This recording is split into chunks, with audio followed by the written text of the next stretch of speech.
भगवान बाबा हनुमान जी को प्रणाम। महान त्यागी बाबा जुमदेव जी को प्रणाम। परमात्माए नमस्कार जी। मैं जयदेव धांडे और हर दिन की तरह आज भी मैं आप सभी का इस नई सुबह पर हार्दिक स्वागत करता हूँ। आज हम एक ऐसे विषय पर बात करने जा रहे हैं जो हमारे जीवन के हर पहलू से जुड़ा है।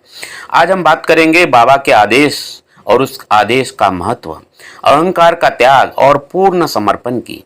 महान त्यागी बाबा जुमदेव जी, इन्होंने हमें एक नवनातों का जो प्रसंग बताया है। गुरु का आदेश राजा गोपीचंद को भीख मांगना पड़ा, भिखारी बना दिया। गुरु का आदेश।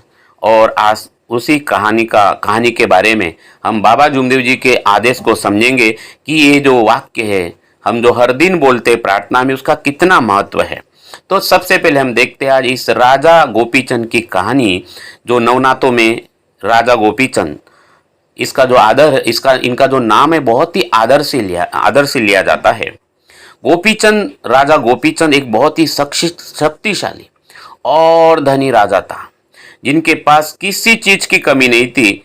लेकिन उनकी माता रानी मैनावती, उन्हें ऐसा लगता था कि राजा जो है, मेरा जो बेटा है, इन्होंने भगवत मार्ग का रास्ता लेना चाहिए, पकड़ना चाहिए। वो उन्हें सांसारिक मोह माया से दूर करना चाहती थी। उन्होंने निश्चय किया और इसलिए उन्होंने अपने गुरु जो मैनावती, उनकी माँ के जो गुरु थे जालंधर नाथ, अपने बेटे को उन्होंने वो जालंधर महाराज के पास में भेजा।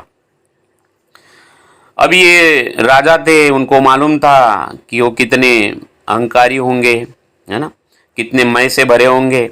और इसलिए राजा ने उसकी परीक्षा लेने की ठानी और उन्हें एक बहुत कठिन आदेश दिया। और उन्हें कहा गया, जालंधर नाथ ने उन्हें आदेश दिया कि अगर तुम्हें सच में आत्मज्ञान और मोक्ष चाहते हो तो तुम्हें अपना राजपाट, अपना वैभव, अपना सब कुछ छोड़ना होगा और एक भिखारी बनकर भिक्षा मांगनी होगी।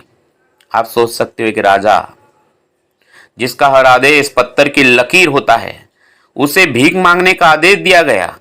यह आदेश सिर्फ भीख मांगने का नहीं था, यह था अहंकार का त्याग, प्रतिष्ठा का त्याग, सांसारिक मोह का त्याग। ये एक ऐसी परीक्षा थी जिसमें राजा को अपने मैं को पूरी तरह से मिटाना था। राजा गोपीचंद ने बिना किसी सवाल, बिना हिचकिचाहट से गुरु का आदेश का पालन किया और इसलिए राजा गोपीचंद महान बन गए। इतिहास में उनका नाम हो गया गुरु का आदेश। यही उनके समर्पण की पराकाष्ठा थी।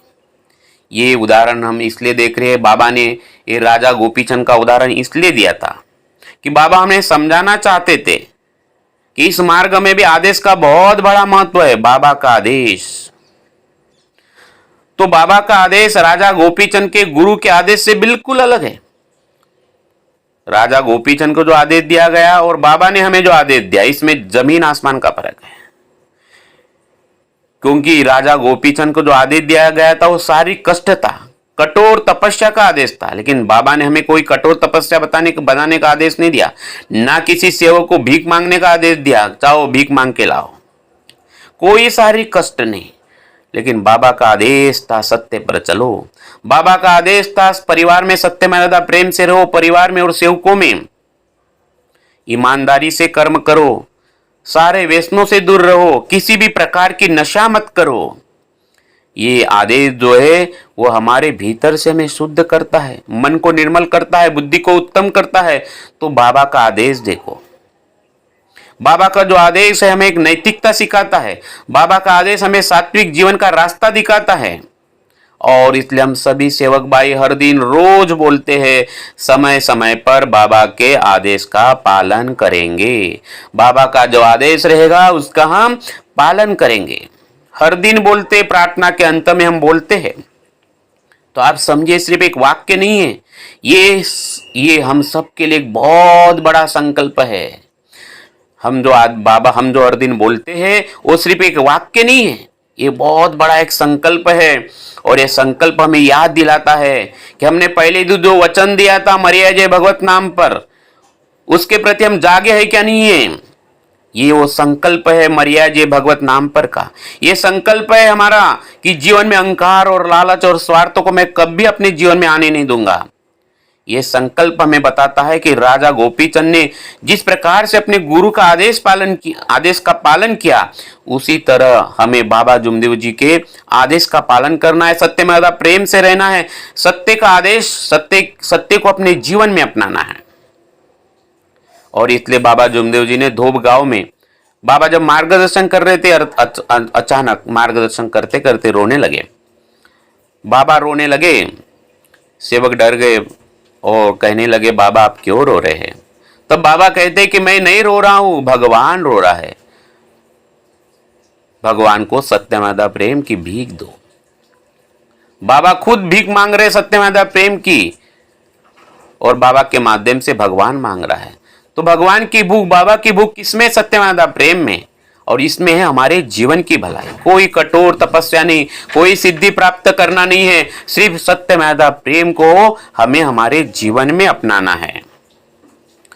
तो ये जो संकल्प है कि मैं बाबा के आदेश का पालन करूंगा, हमें बार बार हमें याद दिलाता है कि हमारे हर कर्म, हर विचार में बाबा ने जो बताया है हमें उसी रास्ते का अनुसरण करना है। हर कर्म करते समय, चाहे खेत में हो, चाहे बच्चा पढ़ाई करते हो, बार बार हमें याद दिल करना है कि क्या ये बाबा के कर्म, ये जो विचार आ रहा है मेरे मन में, ये जो कर्म हो रहा है कि बाबा के अनुसरण हो रहा है, इसमें बाबा के आदेश का पालन हो रहा है। हर बार हमें यही सोचना है। और इस तरह महान त्यागी बाबा जुमदेव जी ने राजा गोपीचंद की कहानी का एक नया संदर्भ हमारे सामने प्रस्तुत किया, जहां पे शारीरिक त्याग की जगह राजा गोपीचंद ने शारीरिक का त्याग किया, भीख मांगी, सिर्फ गुरु का आदेश। लेकिन हमें आत्मत्याग और नैतिकता को सामने रखना है। नैतिकता को सर्वोपरि बाबा ने हमारे सामने रखा है। हमें समझना है कि हमारा कर्तव्य क्या है, हमारा जीवन क्या है। तो इस पूरे आध्यात्मिक पाठ से ये जो प्रसंग है, हम इसमें क्या सीख सकते, क्या संदेश हम लेंगे? आपने क्या संदेश लिया होगा बाबा के इस वाक्य से? बाबा का आदेश तो आप कमेंट्स में जरूर लिखिए, आप अपना अनुभव भी लिखिए। तो हमें इस प्रसंग से ये सीखने को मिलता है कि अगर जीवन में शांति चाहिए या आनंद चाहिए, तो ये कोई धन दौलत या प्रतिष्ठा नहीं दे सकती। कितना भी धन दौलत हो, तो ये आनंद आ सकता है सिर्फ समर्पण पे। बाबा के आदेश से हमारे जीवन में शांति आएगी, आनंद मिलेगा, सब कुछ हमारे पीछे दौड़ेगा। बस हमें ध्यान में रखना है। इसलिए ये समझने के लिए काफी समय लगेगा, क्योंकि हम तो इस मार्ग में ऐसे समय में आए, कुछ भी समझ में नहीं आ रहा था। हमने तो वचन दे दिया, मैं तो बचपन से इस मार्ग में हूँ, लेकिन इस मार्ग को समझने के लिए मुझे 45 साल लगे। लेकिन बाबा ने तो समय समय पर मुझे जगाने का कष्ट किया, मेहनत किया। आज बाबा नहीं है, लेकिन वो पूरी विश्वरूपी हो गई। हर आत्मा से बाबा का टच है, और इसलिए बाबा ने हमारे जीवन में एक ऐसा प्रसंग लाया, ऐसी जागृति दी 2001 को कि तू दुनिया के साथ खेलेगा तो दुख ही पाएगा, और मेरे साथ खेलेगा तो सारी दुनिया तेरे साथ खेलेगी। ये समझने के लिए हमें बहुत समय लगा। हमने इसका विश्लेषण किया था एक वीडियो में। तो हम बाबा जुमदेव जी के इस आदेश को समझते हैं को बाबा का आदेश समर्पण में है। तो अगर हम हमारे जीवन में सच्ची शांति चाहते, आनंद चाहते हैं, तो बाबा के आदेश का पालन करने से ही मिलेगा, अहंकार को त्यागने से ही मिलेगा। बाबा जुमदेव जी ने जो हमें मार्ग दिखाया है, जहां हम अपने जीवन में सरल, सच्चा और आनंदमय बनाने का अगर हम संकल्प करते हैं, तो बस एक ही बात रखना है, बाबा के आदेश का पालन, बस। तो आइए मेरे प्यारे सेवक भाइयों, आज इस शुभ अवसर पर हम सभी लोग संकल्प करते राजा गोपीचंद की तरह, बिल्कुल समर्पण के भाव से। अगर आप मुझे सुन रहे हो, बिल्कुल समर्पण के भाव से। बाबा ने हर पल हमारे बारे में सोचा है, कोई सिद्धि नहीं बताई, कोई कठोर तप नहीं दिया, ना ही हमें भीख मांगने के लिए कहा। बस समर्पण, भगवान के सामने समर्पण।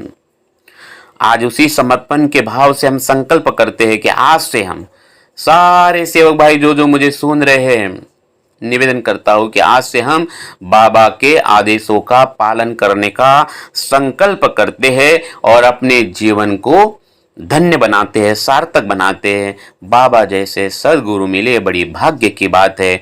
आइए हम सब मिलकर इसी संकल्प को इसी संकल्प के साथ आज हम निर्णय लेते हैं सारे सेवक भाई। और यहीं पर मैं अपने वाणी को विराम देता हूँ और आपसे निवेदन भी करता हूँ कि इस वीडियो को सब्सक्राइब भी करो, जो नोटिफिकेशन है उसको भी क्लिक करो ताकि आपको तुरंत नोटिफिकेशन आए जब भी कोई वीडियो बने। शेयर भी करें, सब्सक्राइब भी करें। बहुत बहुत धन्यवाद आपके कीमती समय के लिए। और यहीं पर मैं अपने वाणी को विराम देता हूँ। धन्यवाद, नमस्कार। भगवान बाबा हनुमान जी की जय। महान त्यागी बाबा जुमदेव जी की जय। परमात्माए सत्य मर्यादा प्रेम कायम करने वाले, अनेक वाइट व्यसन बंद करने वाले मानव धर्म की जय। नमस्कार जी, नमस्कार।